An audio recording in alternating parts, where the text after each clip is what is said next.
He said that when there's meetings in an office in America, it's the standard that you're supposed to be there 7 minutes before the meeting. Yes?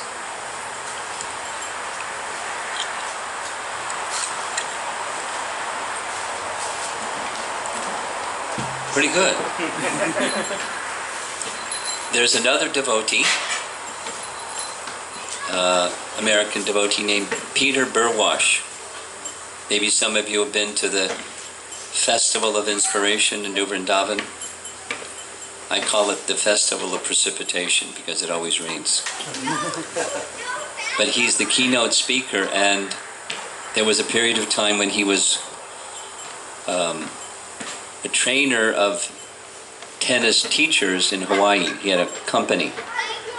And if you agreed to be part of his company, you had to be 5 minutes ahead of time when there were meetings, or you had to pay $100. And if it happened twice, you had to pay $500. And if it happened 3 times, you're fired. Never would work in India Standard Time. But congratulations to all of you for being on time. Now, since we're starting early, and generally people come late, could we just have everybody move forward a little bit? Because otherwise we'll have to do it later.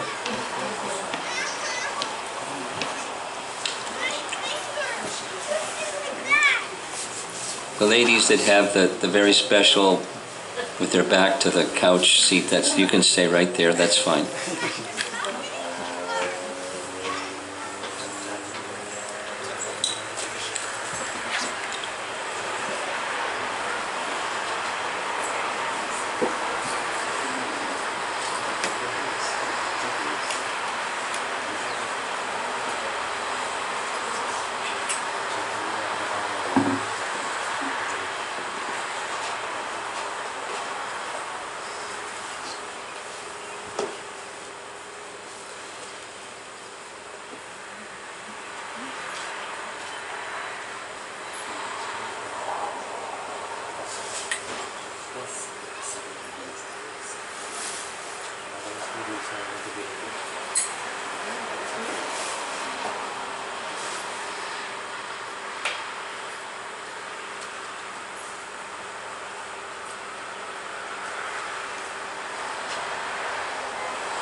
I'm going to read one verse and purport from Bhagavad Gita, chapter 9, text 27. Those of you that like your electronic devices, you can look it up, 9:27. But you know the verse already, you don't even have to look it up. Om Namo Bhagavate Vasudevaya. Om Namo Bhagavate Vasudevaya. Om Namo Bhagavate Vasudevaya. Om Namo Bhagavate Vasudevaya. Om Namo Bhagavate Vasudevaya. Om Namo Bhagavate Vasudevaya. Yat karoshi yad ashnasi. Yat karoshi yad ashnasi. Yad johosi dadasi yat. Yat johosi dadasi yat. Yat tapasyasi konteya. Yat tapasyasi konteya. Tat kurashva mad arpanam. Tat kurashva mad arpanam. One more time. Yad karoshi yad ashnasi. Yad karoshi yad ashnasi. Yad jahosi dadasi yat. Yad jahosi dadasi Yat tapasyasi kaunteya. Yad tapasyasi kaunteya. Tat kurashva mad arpanam. Tat kurashva mad arpanam. Translation: whatever you do, whatever you eat, whatever you offer or give away, and whatever austerities you perform, do that, O son of Kunti, as an offering to me. Purport by Srila Prabhupada. Thus, it is the duty of everyone to mold his life in such a way that he will not forget Krishna in any circumstance. Everyone has to work for maintenance of his body and soul together, and Krishna recommends herein that one should work for him. Everyone has to eat something to live, semicolon. Therefore, he should accept the remnants of foodstuff offered to Krishna. Any civilized man has to perform some religious ritualistic ceremonies. Therefore, Krishna recommends, do it for me, and this is called archana. Everyone has a tendency to give something in charity, semicolon. Krishna says, give it to me. And this means that all surplus money accumulated should be utilized in furthering the Krishna consciousness movement. Nowadays, people are very much inclined to the meditational process, which is not practical in this age, but if anyone practices meditating on Krishna 24 hours a day by chanting the Hare Krishna mantra round his beads, he is surely the greatest meditator and the greatest yogi, as substantiated by the 6th chapter of Bhagavad Gita.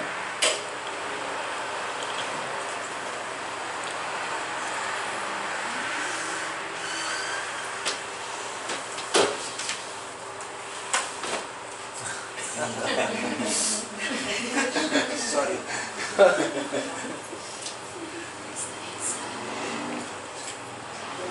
That's because you turned the AC on, right?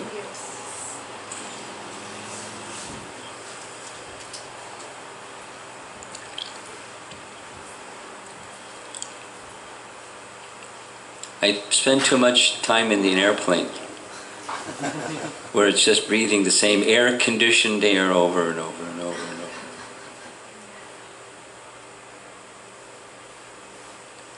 The other air conditioning is another kind of air conditioning, fresh air. Anyway.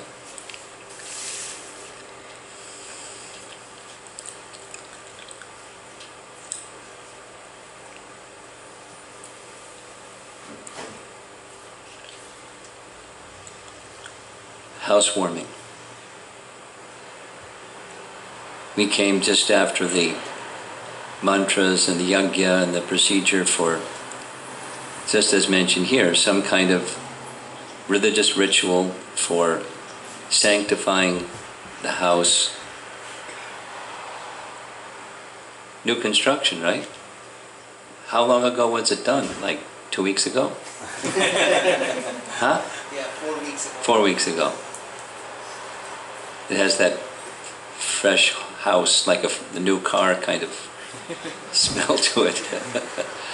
Everything's new. New.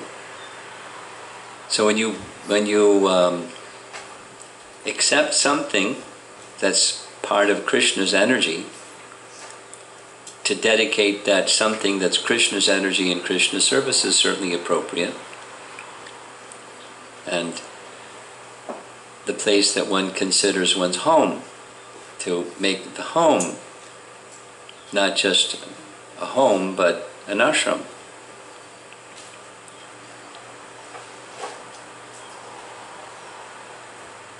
We commonly use the term ashram indicating a place where brahmacharis and sannyasis live. That's the ashram. But far more prevalent in the world than brahmachari and sannyasi ashrams is homes where families live, and then that makes the home an ashram. So grihastha ashram is the activities of husband, wife, family. That's grihastha ashram, but more specifically even, it's the home. And dedication of all of that, husband, wife, children, and all the activities that are involved in family life and the home, dedicated unto Krishna, madarpanam. The literal meaning of arpana is worship. Prabhupada, in the word for word, has used the word worship, but in the translation it's an offering unto him. So offering that which is Krishna, Krishna's energy, Krishna's, to Krishna. Just like offering a palmful of Ganges to the Ganges. How do you worship the Ganges? With mantra, offer a palmful of Ganges to the Ganges. So the Ganges doesn't need a palmful. The person who's making the offering is the one that needs the gesture of offering to sanctify. So just as the Ganges sanctifies the living entity, whoever may just come in contact with the Ganges, it releases one from sin. That sense of sanctification. It doesn't mean the tendency to do more sin will be taken. Ganges doesn't have that potency. Bhakti has that potency. Bhakti has that potency. So the sanctification through the fire yagya and the mantras and swaha and all of the nice procedures. Of course, the mantras themselves are Mangalacharana prayers, they're prayers to the Supreme Lord and His representatives. So those sound vibrations are beyond neutralizing reactions. But like the Ganges being offered, palmful of Ganges unto the Ganges, sanctifies the person that's making the offering. So the act of madarpanam is an activity that sanctifies the performer of the activity.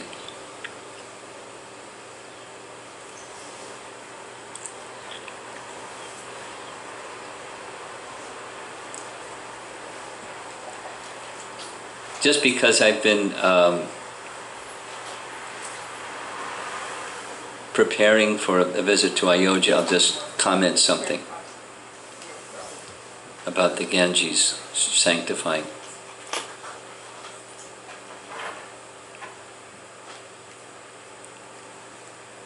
When Vishvamitra Muni is taking Ram and Lakshman to go see King Janak's bow, the bow of Lord Shiva. One of the places they come to is the Ganges. And they hear this loud sound. And Ram asks Vishvamitra, what's that sound? He says the confluence of the Ganges and the other river, they're flowing together and it's making a loud sound. So Ram asks Vishvamitra Muni, can you give a history of the Ganges coming into this world? So as is customary, he doesn't just give like cliff footnotes or bullet points. He does the whole story from beginning to end. So connected to the Ganges, how the Ganges came into this world. Well, it came into the world from the heavenly regions. And it came into the heavenly regions from the toe of Vamana piercing the coverings of the universe. So the causal ocean descended. and it went to the heavenly regions. It was brought from the heavenly regions by King Bhagirath. And King Bhagirath was the son of Dilipa, and Dilipa was the son of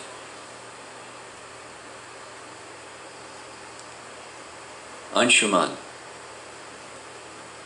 And Anshuman was the son of another whose name I can't remember, who was the son of Sagara. So he starts with the son of Sagara in the line of Ikshvaku. Ikshvaku was the first king.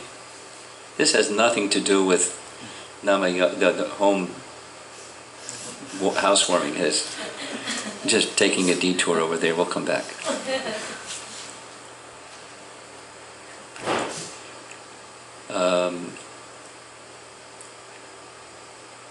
Sagara, Ikshvaka was the first king to rule in Ayodhya.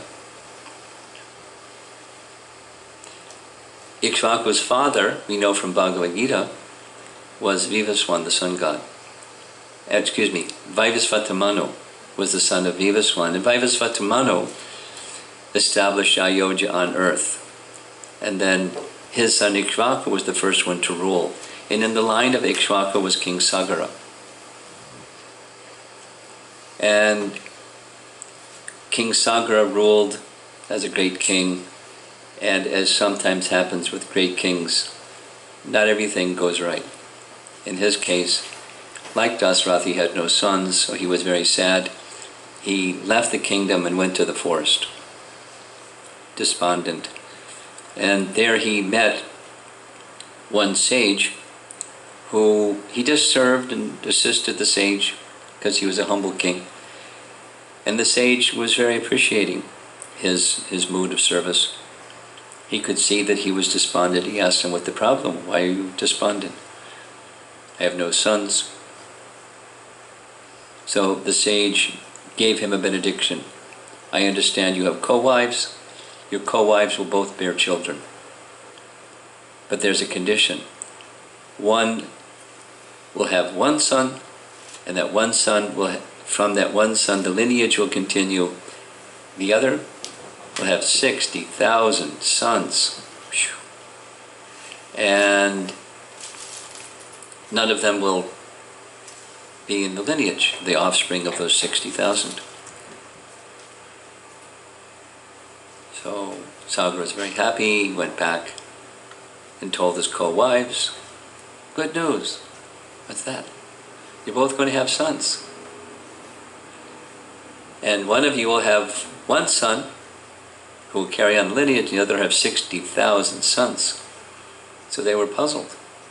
Which one of us is going to have the one son, and which one's going to have the 60,000? He said, I don't know. But the sage is very kind. Go ask him, and he'll fulfill your desire. So they did, and he said, whatever you want. So fortunately, they didn't both want the same thing.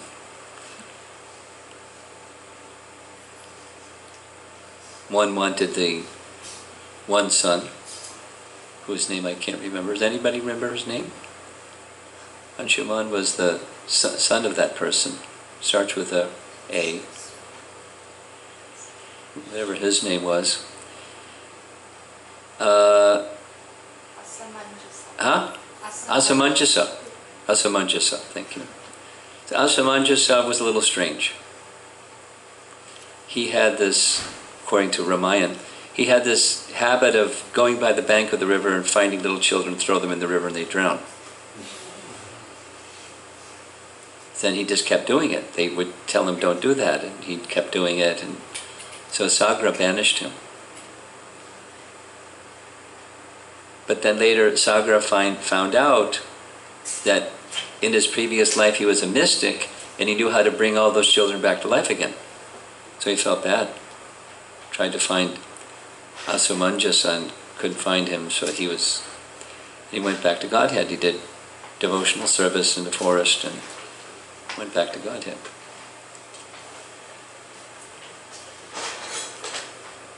Then after some time, Sagara wanted to perform an Ashwamedha Yagya.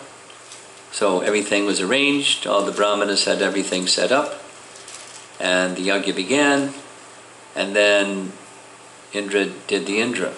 He stole the horse. He took the horse some unknown place. So Sagar consulted the brahmanas, what to do, and the brahmanas said, you better find that horse, because if we've already started the yagya, we can't stop the yagya. And if you stop the yagya because you can't find the horse, you're going to have a big problem, big reaction. You better find the horse. So Sagar sent his 60,000 sons, go find the horse. So they searched high and low in the whole planet and couldn't find the horse, came back and told King Sagar, we can't find the horse. And King Sagar said, you can't give me that answer, you find the horse. Go look again. And if you have to dig the earth up and find the horse somewhere. So they did. Ramayana says that the nails of the 60,000 sons were like diamonds, and they were able to dig in the earth. They dug and dug and dug and dug and went into the lower regions somehow. Somehow there's a relationship between the lower planetary systems that are at the bottom of the universe and the Earth planet itself. That's described in the Bhagavatam 5th canto, and I don't exactly understand it, so don't ask me. But they dug and dug and dug, and eventually, there's details, but they found the horse, who was seated or in the vicinity of Lord Kapila. Because after Lord Kapila taught Devahuti Sankhya philosophy, he left. And after he taught the Sankhya philosophy to Devahuti, he taught it to others. They're mentioned. Lord Brahma and Bhrigu Muni and this interesting named person, Asuri Brahmana. Sounds like a contradiction of terms, but and others. And then he went to this Atala, one in the lower planetary regions. So that's where the horse was. So these 60,000 sons thought, aha, he's the thief. Let's attack him. So with their Kshatriya weapons, 60,000 sons all started to attack Kapila Dev. That was a mistake. And according to the Bhagavatam and the Ramayana, just do without the tray, just set it down.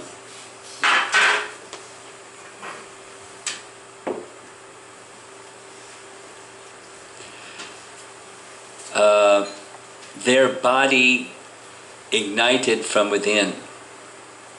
No, Shukadeva Goswami says, some tell the story wrong, incorrectly. They say, from Kapila's eyes came fire and they burned. He says, that's a wrong, because the Lord didn't get into a fit of passion.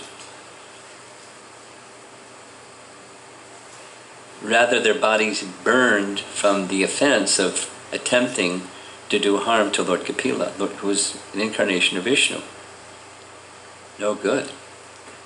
Their bodies burned to ashes, 60,000 bodies, all in one heap. So when the sons of Sagra didn't return, he was in anxiety. Not only they don't have the horse, but I don't have my sons anymore. So he sent the son of Manjasa, Amsuman, to go look for the horse and his 60,000 uncles. He found them. He found the bones and the heaps of ashes. He found the horse.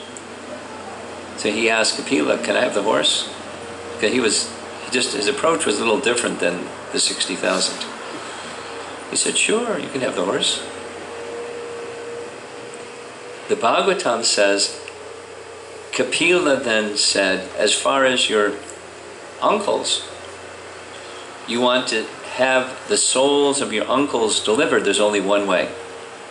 And the water of the Ganges has to wash their ashes, and then they'll be delivered. Ramayana says it a little differently. Valmiki Ramayana says, they looked around, he looked around, Anshuman, and he saw Garuda, who is the assistant to Lord Vishnu, who was there to assist Lord Kapila, who is an incarnation of Vishnu. And Garuda gave them the advice, bring the Ganges, and then you can sanctify the ashes and the souls can be delivered. So Anshuman returned to his grandfather, Sagra, gave him the horse. The Ashwamedha Yagya was completed. And then he made an attempt to bring the Ganges. He wasn't successful. His son Dilipa wasn't successful. Bhagirath became successful.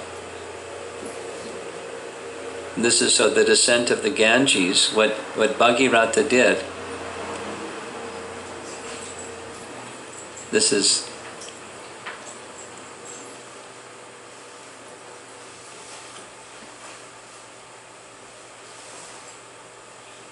just don't stand up all of a sudden. So what Bhagirath did was 1,000 years he underwent austerity to appeal and appease Lord Brahma, who came, said, yes, yes, what is it? What would you like?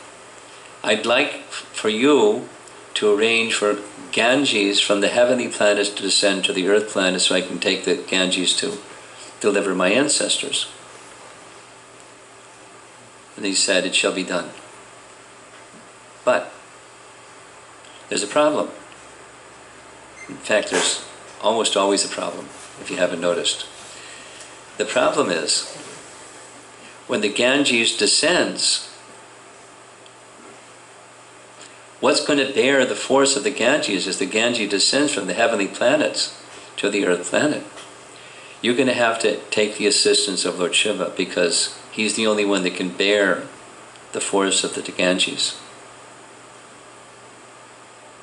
So he next underwent long austerities. It doesn't say 1,000 years, it said long austerities to appease Lord Shiva.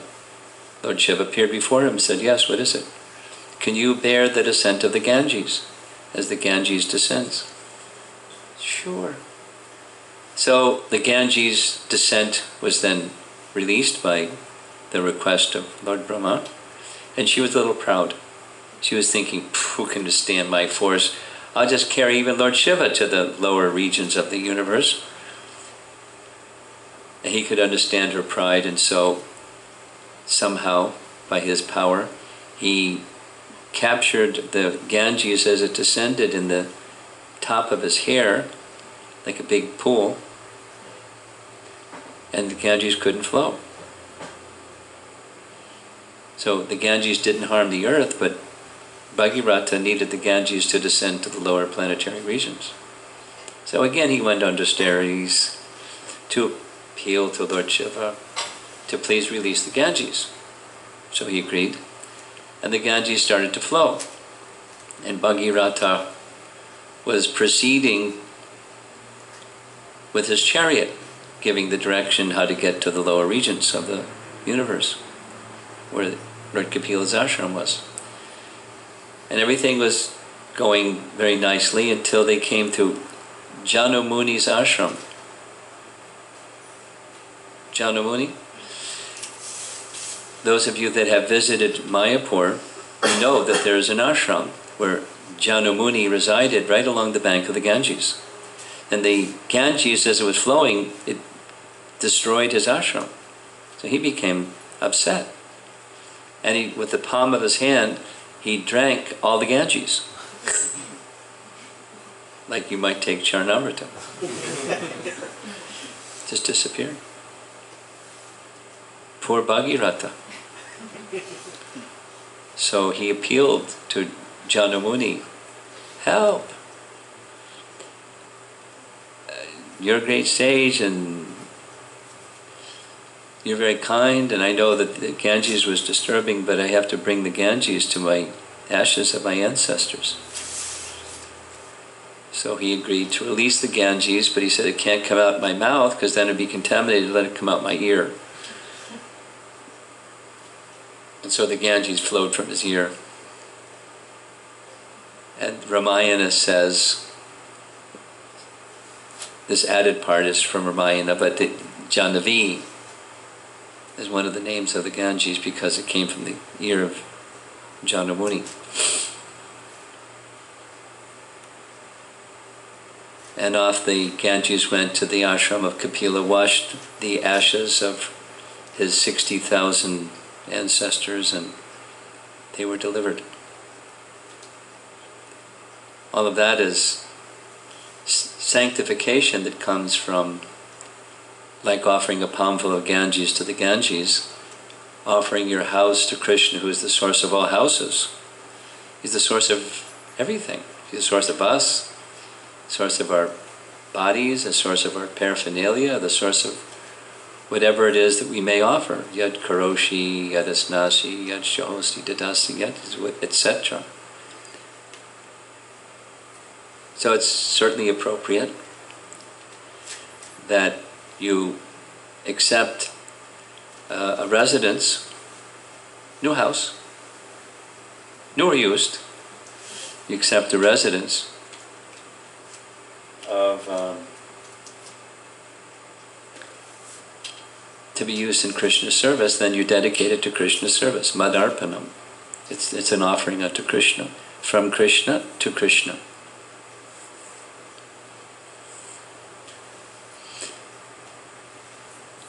Now, if it just remains a ritual, then it's not so effective. It's better than nothing, but the ritual isn't the essence. The essence is the essence, and the essence is making the offering to Krishna for his service. Now, one little detail. It's an important detail. There's a very nice section of Lord Chaitanya's instructions. Some of you are familiar with teachings of Lord Chaitanya. I'm familiar with teachings of Lord Chaitanya because Prabhupada published the teachings of Lord Chaitanya even before he completed Canto 2. We all know that Prabhupada, when he was in India, he was dedicated to translating the entire Srimad Bhagavatam. But he took many interruptions in his translation work to translate other things in addition to Srimad Bhagavatam. And one of the first books was Teachings of Lord Chaitanya, because he wanted his followers to know the teachings of Lord Chaitanya. And in case you didn't know, the Teachings of Lord Chaitanya is a summary study of the 5 sections of Chaitanya Charitamrita, which later Prabhupada translated the whole thing. But there are 5 sections that are mainly Shiksha sections. Instructions to Rupa and Sanatan Goswami, instructions to Prakashananda Saraswati, instruction to Sarvabhauma Bhattacharya, and the talks between Lord Chaitanya and Ramananda Roy. And the talks between Lord Chaitanya and Ramananda Roy are very elevated. And in that section from Chaitanya Charitamrita, where the discussion begins is Lord Chaitanya asking Ramananda Roy, what's the goal of life and the means to achieve it? That's a nice place to begin a conversation. What's the goal of life and the means to achieve it? So one of the verses that Ramananda Roy said was this one. Bhagavad Gita, a very important verse. yat kroshi, yat asnasi, yat stahosi dadasi yat. And Lord Chaitanya said, that's all right, but go further. And in the commentary, and of course there's extensive commentary, but just the short commentary that Prabhupada presents in Chaitanya Charitamrita is this represents Karma Yoga. What's Karma Yoga? Distinct from Bhakti Yoga. Karma Yoga is you offer the fruits of your work to Krishna. You work, there's some fruits, and you offer the fruits of your work to Krishna. Now, a devotee does the same thing, but a karma yogi can do the same thing, because the devotee goes further than just offering the fruits to Krishna. What's that something further? The something further is, well, there's a number of ways to say the something further. There's a distinction between the two. One of the distinctions between the two is karma yoga in Bhagavad Gita is presented in the context of freeing one from the bondage of work. Because you work, and there's some fruit, and you're bound to the fruits of your work by the desire to be the enjoyer of the fruits of your work. Karma bandhana. So the way to get free, the motivation, or a preliminary motivation of karma yoga is, I don't want the bondage to my work. But like Prabhupada is saying, everyone has to do some occupation. You have to eat something. You have to live somewhere. And so you do those things for Krishna, so that there's no bondage to the fruits of your work. So it's karma free. But karma free is just, that's nice, but it's not bhakti. Bhakti isn't a liberationist movement. I want to become free from the bondage of my work, and so I'll perform a homa yajna and I'll be free from, I'll have to pay my mortgage, but I won't go to jail, karma jail. I want to be free from the bondage of my work. Bhakti goes beyond that, and that has to do with the internal feature and the higher feature of madarpanam. You know, the purpose behind, the inspiration behind. So some of you attended the Gitanagari retreat, and one of the topics in the Gitanagari retreat was just on this point, and without elaborating, because you can go listen to the recording. But the operative, the principal feature of bhakti is the intention behind the activity.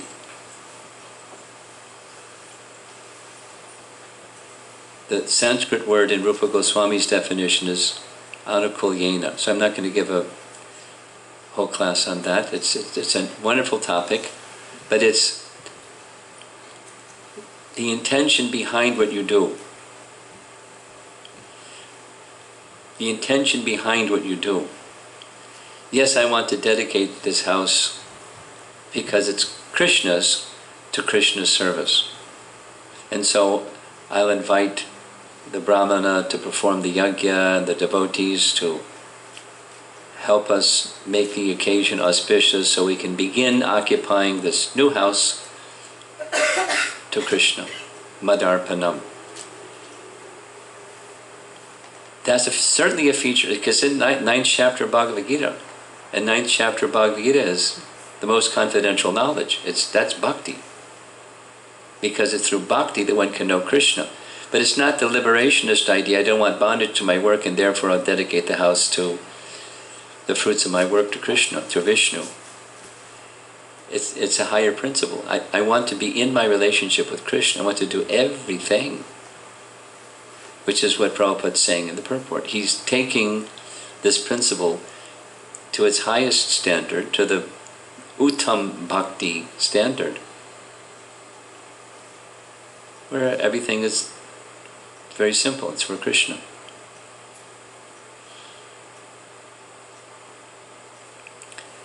For us to enter into that consciousness, to revive that dormant Krishna consciousness, the primary means for us is chanting, congregational chanting, and japa chanting, and hearing and chanting Krishna's name, as well hearing and chanting Krishna's glories, hearing and chanting Krishna's instructions, just like we did from here, a verse from Bhagavad Gita, and try to be in our relationship with Krishna through that hearing process. That's the primary means to awaken the bhakti that's dormant within us. There has to be some intention behind that also for that to be effective. And commonly, as conditioned souls, we're distracted, to say the least. Or our devotion is mixed, to say the least. And so at least there has to be a hankering, an aspiration, a cultivation of coming to that platform. That's the intent. That's the operative principle of sadhana bhakti. So it's a nice beginning. Move into a new house, in a new neighborhood where everything's new here, fresh beginning. Probably a little chaotic and packing things and shifting things, and right? A little chaotic. But it's a fresh beginning, and let the fresh beginning, as the principle, or the religious observance you have done, and my recommendation is give thought to the purpose behind it. And the more you can be situated consciously in that purpose behind what we just did a little while ago, and what we're continuing now, can help carry you to Shuddha Bhakti, if done attentively, consciously, carefully, purposefully.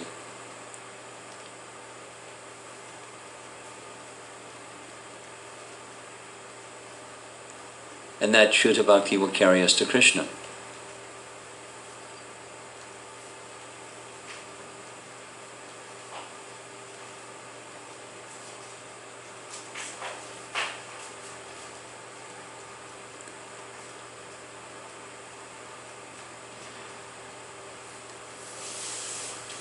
Bhagavad Gita is a nice book. And being guided to receive the message of Bhagavad Gita by our founder Acharya through his very wonderful transcendental purports is a delight. And being led through the study of Bhagavad Gita by someone who is thoughtful and trying to understand to their capacity through the same method, hearing in disciplic succession. That's our life in Krishna consciousness. Ongoing progress in awakening our dormant Krishna consciousness. Okay, so any discussion, comments?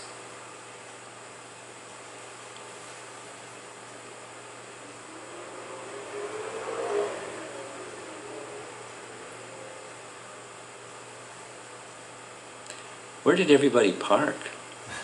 That's one thing that seemed to be missing here, is parking, yeah? I think near the Crescent Avenue most have parked.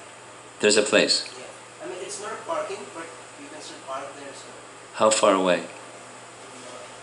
600 feet, I think. Okay. Because otherwise you're going to have a problem having gatherings here in your new house dedicated to Krishna's service.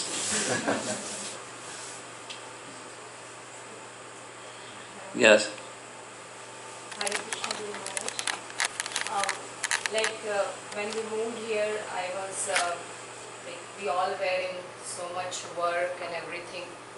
And while I have this understanding that we need to offer everything to Krishna, still I have that thought in my mind going on that I didn't feel this house properly. I didn't sit back and just enjoy and watch outside the windows and like that. So how can I curb this thought, even going to that thought that I just want to sit back and have fun or feel this house?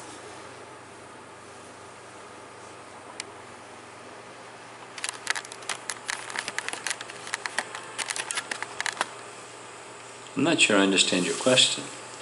There is a propensity of still... Being the enjoyer, whatever it is. The scenery, the wood, the cement, the plaster, the paint, the kitchen, new stove. Like that? I don't want to go to the stove because I'm all the time there. So. But it's a new one.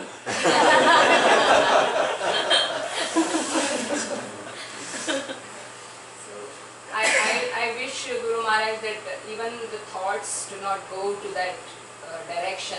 The enjoying spirit, that's what you're asking about? Yes. How to address the enjoying spirit? Yes. Bhakti.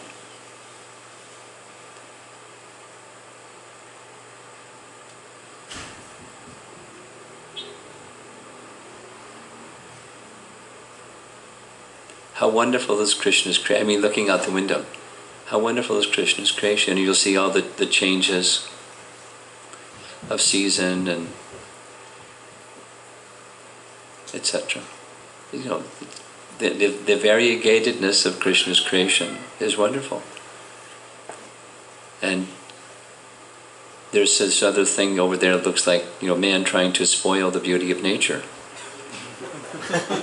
And they did a pretty good job.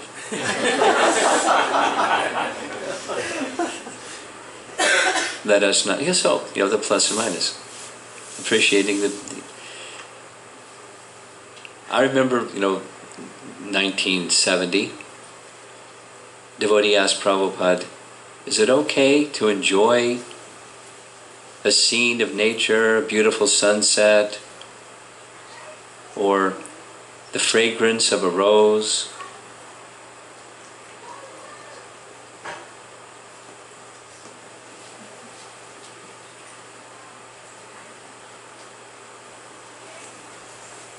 Got your attention? Did you hear the question? Somebody asked Prabhupada, is it okay to enjoy, appreciate? And Prabhupada said, yes. And then you should think, how wonderful is my Krishna?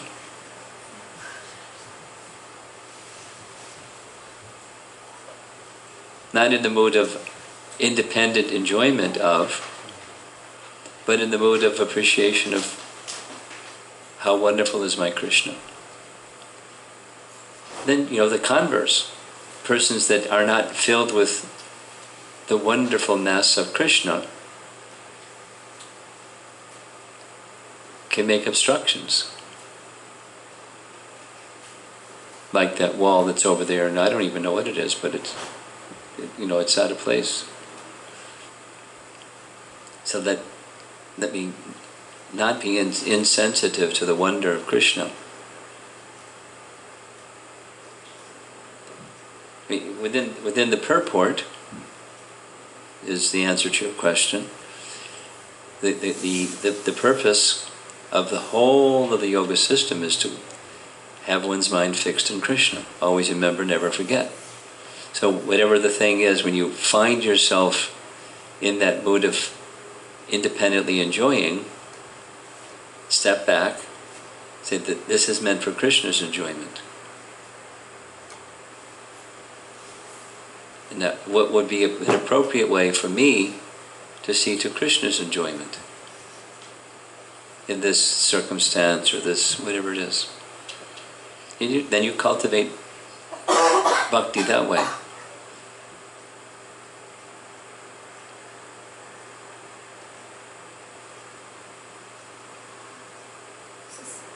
Can I? Sure, you can. It's your home. We're your guests. I feel that I can, as you have instructed, I can always think that this is created by Krishna, how beautiful it is. But my enjoyment lies in it. So you just withdraw that position. I'm saying this. I'm not saying something new than I said before. It's just saying it again. You're not at the center. Krishna is at the center. How wonderful is my Krishna? You're the spark, and he's the big blazing fire. So don't be absorbed in your sparkness. Be absorbed in the wonderfulness of Krishna. And it's his. And things that are his are for his enjoyment. Now I can appreciate him, not with me at the center as the enjoyer. So how you take that me at the center as the enjoyer is, it's for Krishna's enjoyment. It's his splendor.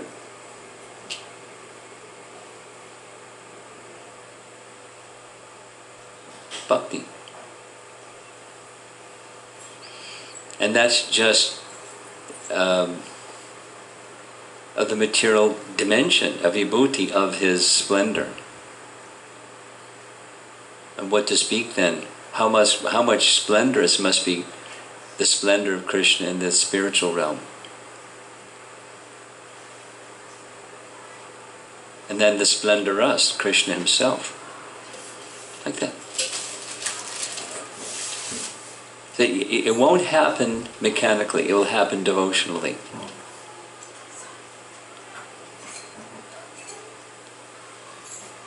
It's not, bhakti is not a vending machine. It's not a mechanical process.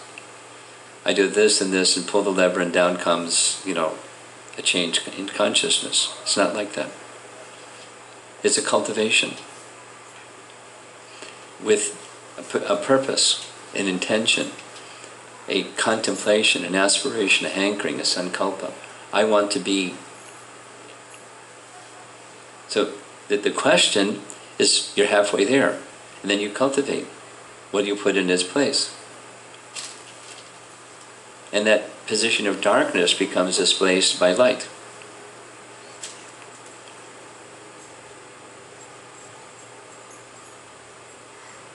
And again, you're halfway there, because most people do this, they don't even recognize they're doing it. Out of all the people that are in this world, few are in the mode of goodness. Rare. And those in the mode of goodness are a little proud of their being in the mode of goodness. They're proud of being the enjoyers of their piety. Without, anecdotes. Bhakti is far beyond that. It's another realm altogether. So how do you get to that other realm? You exercise the bhakti principle. Krishna, how wonderful.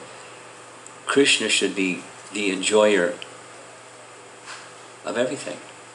And you cultivate that.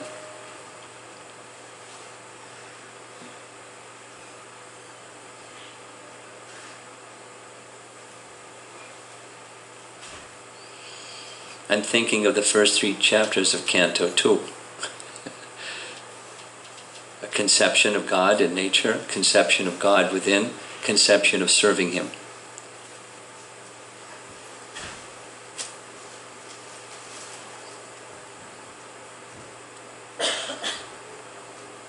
Combined with the hearing process. So the cultivation combined with the hearing process and good association. That's how. and you read Srimad Bhagavatam carefully, and it's as bright as day. Even we're in the darkness of ignorance. Because the Bhagavatam, it says specifically in the Bhagavatam, it gives light in this dark age of Kali. There's another how-to. But the how-to will be most effective if there's an intention.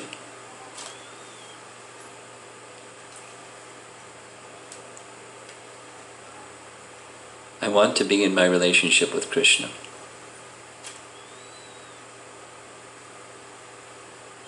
The fact that you're recognizing the enjoying spirit interrupts that or blocks that relationship with Krishna, that's a good start, because most people don't recognize they're doing that. They're happy being happy until the kaleidoscope changes and the happiness goes somewhere.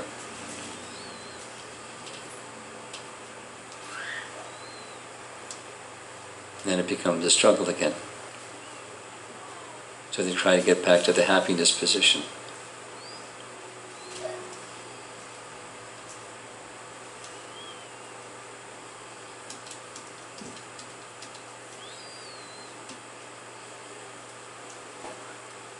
No? Okay. He usually has something. Yes? Hare Krishna Maharaj. Maharaj, when we move into the house, I can either spend a lot of energy and time doing things around the house in a consciousness that one person can say it's Krishna's house, so that we want to look it nice and we want to do more. Sure, they can say that. Or the other thoughts are like, we don't want to spend too much energy in that because we want to focus more on our other activities. Is there a third choice?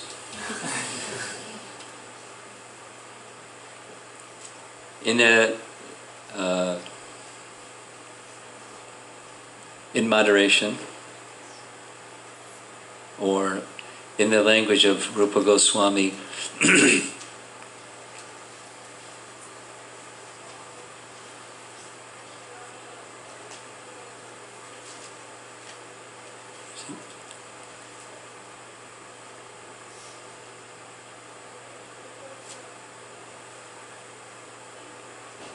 forget the term.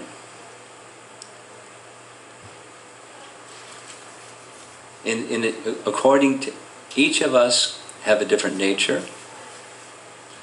That is, some are more attached, some are more detached, and somewhere in between.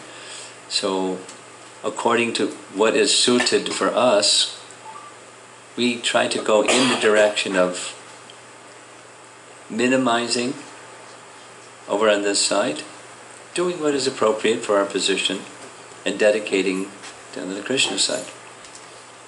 Like that.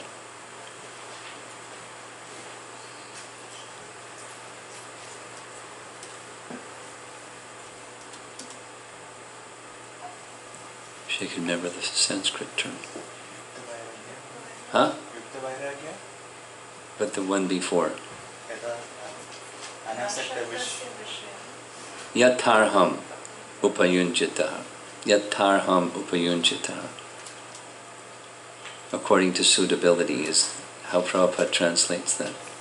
So what's suitable for one may be excessive for the other and insufficient for the other. Or another. The important principle, it's good to have a proper balance that suits us, but most important is, whatever the position, because refining, recalibrating things, refining the adjustment can happen as you move along. The operative principle is that I'm doing this for Krishna. I'm doing less for Krishna, I'm doing more for Krishna, or doing something that's appropriate for me in between for Krishna. It's the for Krishna part. And then it'll become more clear, the light will be brighter, and we'll see more clearly what's too much and what's too little, what's appropriate for me. And then as I go along, effectiveness and everything, time management and knowing how to move from one thing to the next thing seamlessly for Krishna just becomes part of the flow of life.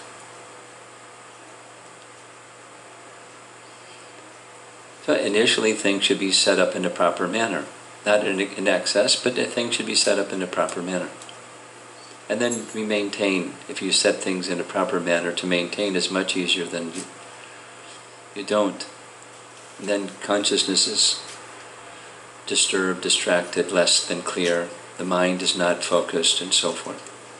So it's one of those not too much, not too little things. The operative principles for Krishna. And then refine.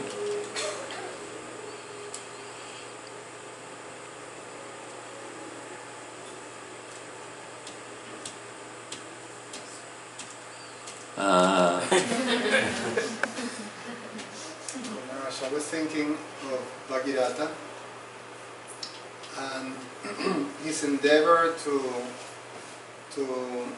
sort of almost correct or straight up all the way to the end some mistake that was committed out of a misjudgment on his ancestors. And you know, taking it to the regular situations that at times we face, how far should we go to correct a situation that we feel is a source of it comes from misjudgment, and it has to do with your service, and you know, with all the traps, you know, Lord Shiva capturing this, you know, like that. I guess it depends who you are and the circumstance.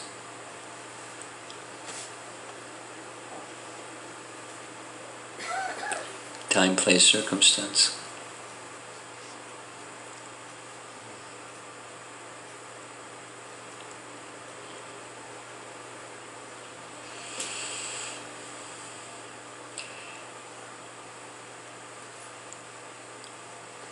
When some service is assigned, let's take Srila Prabhupada. Some service was assigned.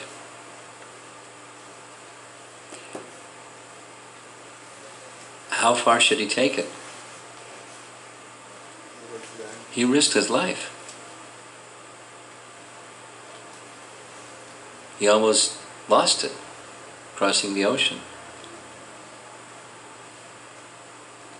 And so forth and so on. But you know, he was taking the instruction he had been given as life and soul. Now, how far do you take it?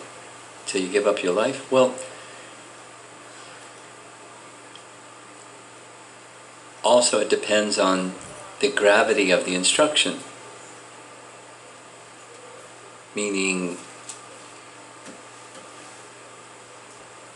like for example, Prabhupada sometimes says, well, it's in these nice verses from Canto 7, Chapter 11, I think I recall. Narada's instructions to Yudhisthira about qualities of a human being. Shocham is one of them. Prabhupada writes there, bathing at least twice a day. And elsewhere he says, Brahmanas bathe 3 times a day. So take your pick.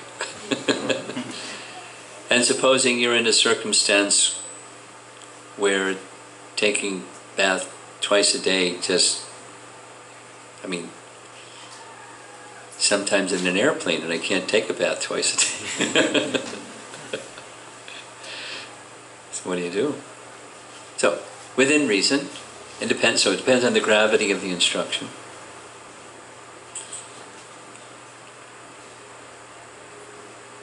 It also depends on the capacity of the individual. Like, again, taking Prabhupada, he was given an instruction, and it lifetime in preparation to carry out the instruction. He didn't drop the instruction, but he didn't unprepared take up the instruction. He qualified himself, etc., etc. The Prachetas were given instruction, Kardamuni was given instruction, and they prepared themselves to fulfill the instruction. And then it was effective.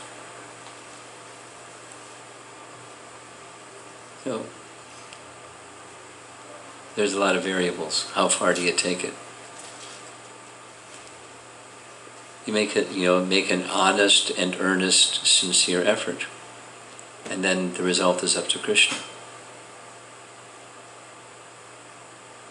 And then the mistake is over-endeavor.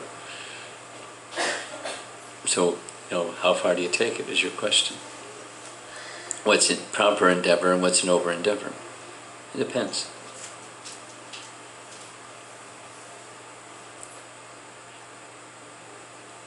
If it comes to the point of neglecting core activities of sadhana bhakti, that's an over-endeavor. Certainly that's an over-endeavor. Right? Sometimes, it's not too terribly uncommon, that devotees find it easier to do a lot of work than to do their daily sadhana. They could easily do extra work and skip some sadhana. Then they can do extra sadhana and skip some work. It happens. Not so uncommon. So that's the wrong kind of sacrifice. And then it's priorities.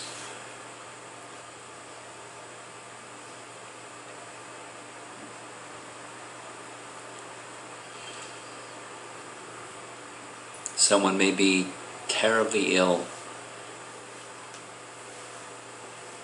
and they're, in a hospital or in an oxygen tent or somewhere recovering from some calamity. That person may not be able to complete their chanting. Anyway. Depends, circumstantially.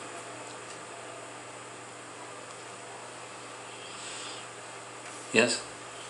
Maharaj, while selecting a new house or positioning, different things in the house, what is the importance or relevance of Vastu? Minor. It's not a 0, but it's not a 10.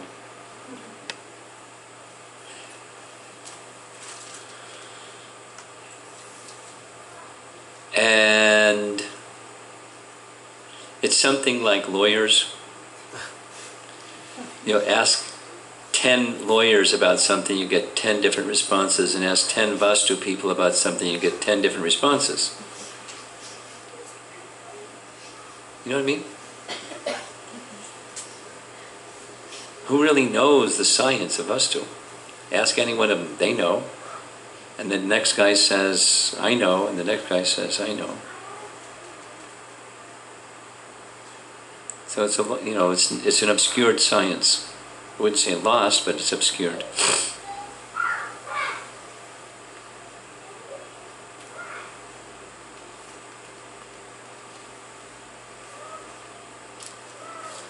Yes. I was thinking, like how Bhagirath got the Ganges. How Bhagirath did what? He brought down Ganges. He brought the Ganges, yeah. And delivered his ancestors. Yeah. So in India, there is Ganges does have her potency. Oh, definitely. We do see commonly in India how everybody with Ganges they try to deliver their ancestors. So is that anybody who goes and do they deliver their ancestors, or it does depend on how they led their life also? What do you think?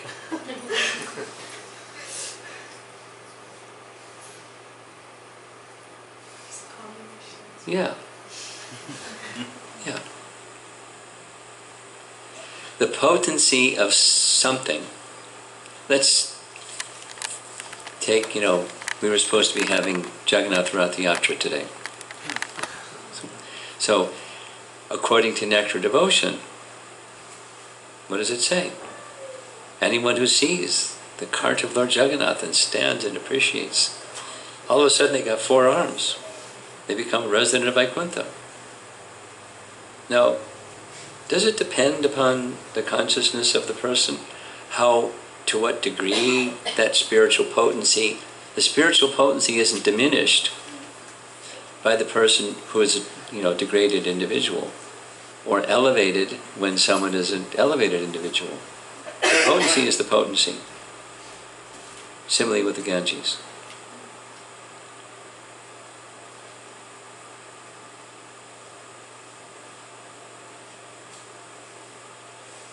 Yes? Hare Krishna Maharaj. In reply to Subhag Prabhu's question, you mentioned the capacity. One should be doing according to their one's capacity. My question is based on that, Maharaj. Sometimes if I feel I have the capacity, I tend to maybe go in the zone that I can do it. So, and also I sometimes feel that I don't know my own capacity, and maybe I need some guidance on knowing what my actual capacity is. So, can you elaborate on that, Maharaj? I think you've answered I would say 2 things. You've answered your own question. Seek guidance. Second question is, the second comment is, in either case, you're setting yourself up for getting punched by Maya. If you're not thinking, I'm fully dependent upon Krishna's mercy, whatever my capacity is, or isn't. I mean, maybe it's implicit in your thinking, this is my capacity, that you're going to depend on Krishna. My second comment is, without that sense of humility, of depending upon Krishna capacity or not, it's a disaster. It's staying within the field of the material energy.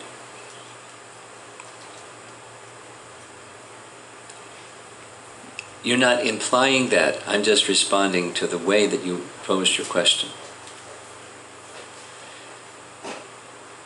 And just very honestly, we're so accustomed to kartaham that we don't know anything else. And it's like Archana's question about being the enjoyer. It's just part of the territory that we're just not only accustomed to, we're addicted to. Not just habituated to, we're addicted to. We only know this one thing. Therefore I'm commenting this way. Not to pick on you. But for all of us,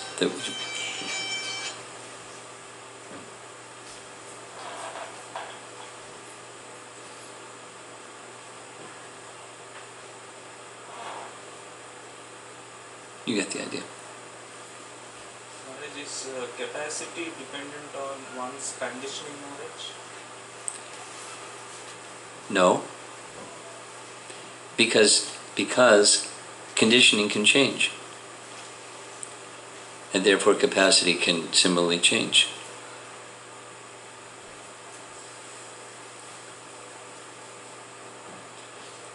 It can be the limiting factor, but it doesn't have to be.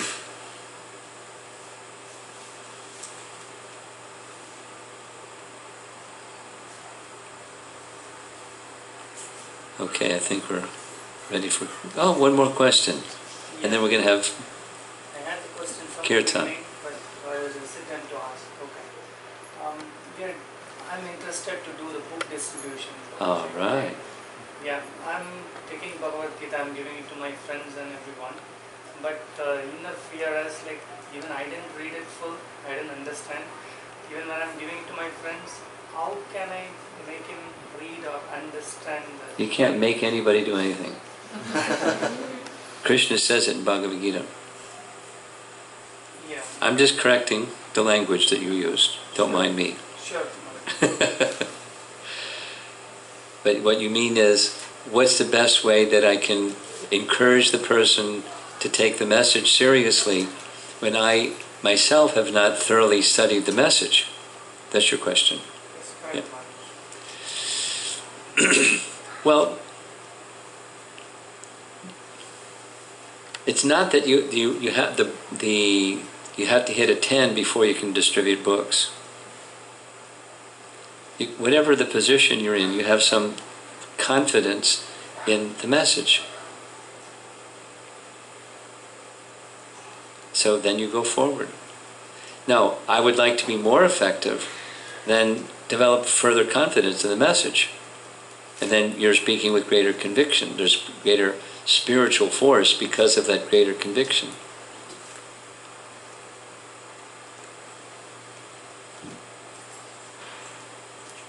So that means become absorbed in the Bhagavad Gita's message tomorrow more than today. And then tomorrow, when you just invite people to take Bhagavad Gita, there's greater spiritual force behind it. Or in the next 3 months, or the next 6 months, or next 1 year. By this time next year, I'd like to have deeper faith and conviction and realization, so that when I make the offering, purity is the force.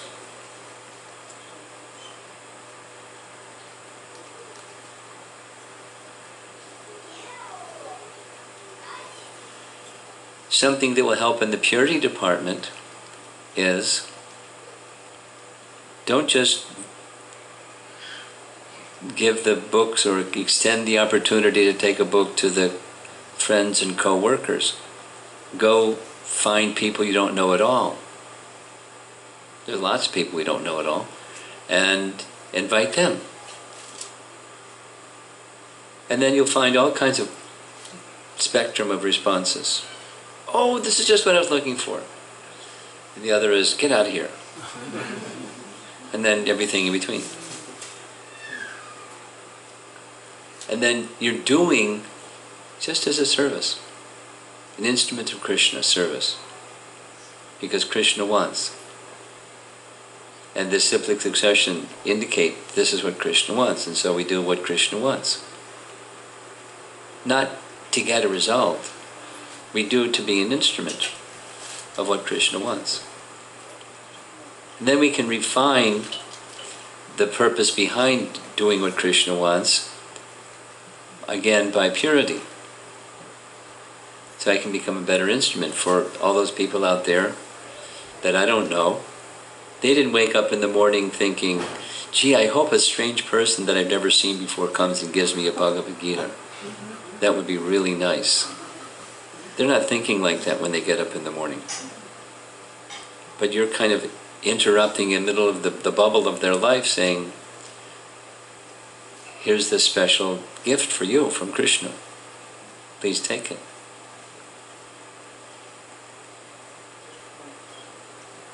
And whatever else you say. Just be the instrument. That requires purity. There's no ego involved in being an instrument. You're just an instrument. And there's purity where there's no ego involved. Right? Yes.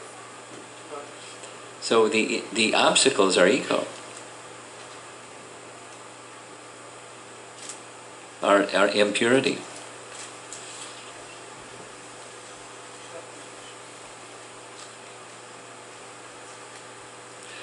Okay. So